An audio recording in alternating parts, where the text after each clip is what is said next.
some kind of scanner went off, and I offered to show them my leg. In fact, I did show them my leg repeatedly, but they didn't really care about my leg too much. And I said, well, can I go back through the scanner? And they said, no. And I said, well, can I talk on my phone? They said, if you talk on your phone, you'll get the full body treatment. So I don't want the full body pat down, but I do need to call somebody to tell them I'm not going to be coming to Washington. Even a United States senator is no stranger to government bullying. That was Senator Rand Paul after refusing to be pat down by TSA agents. Instead, he requested to have his body rescanned. The senator's with me right here, right now.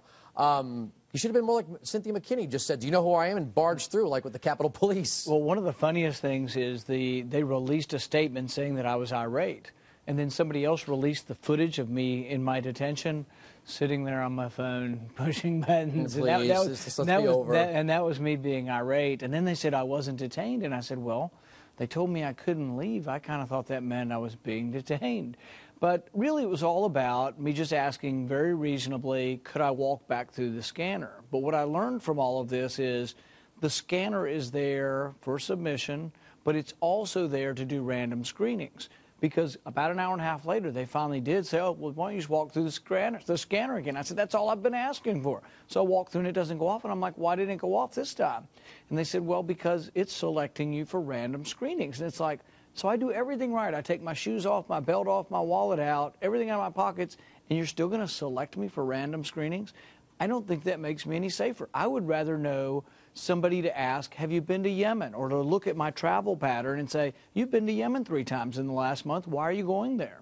And if you're a legitimate businessman or woman, that's fine. But the thing is, why don't we sort of look through the flight manifest of about 1 million people and come up with maybe 100 people a day or 200 people a day that are a potential risk? Everybody else walks through the metal screener, and we don't have to be insulted. You know what's amazing is I don't know where you would find, I mean, obviously, limited government supporters are outraged, but I think everybody's outraged by the idea of we know what we're supposed to be looking for and where we're supposed to be looking for it. When you take a 90-year-old woman out of her wheelchair to search her diaper when the family says we don't even have a replacement diaper, or you get a video like this of a 6-year-old girl. You could play that video for us.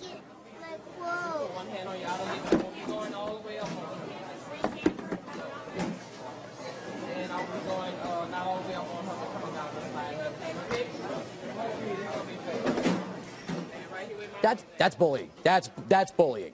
We had the same episode. A doctor in my town of Bowling Green, his little daughter, he filmed her, 6 years old, agent putting her hands inside the pants of his little girl. We teach our kids to be afraid of strangers and not to let strangers do that. And then we're letting you do that in public in an airport for a 6-year-old. So I confronted Director Pistole, the head of the TSA, on this, and I said, I was a little bit annoyed. I said, you might be clueless if you think this little 6-year-old girl from Bowling Green is a terrorist. And he said, well, and he wrote this in a letter to me also. He said, well, a little girl exploded a bomb in the market in Kandahar.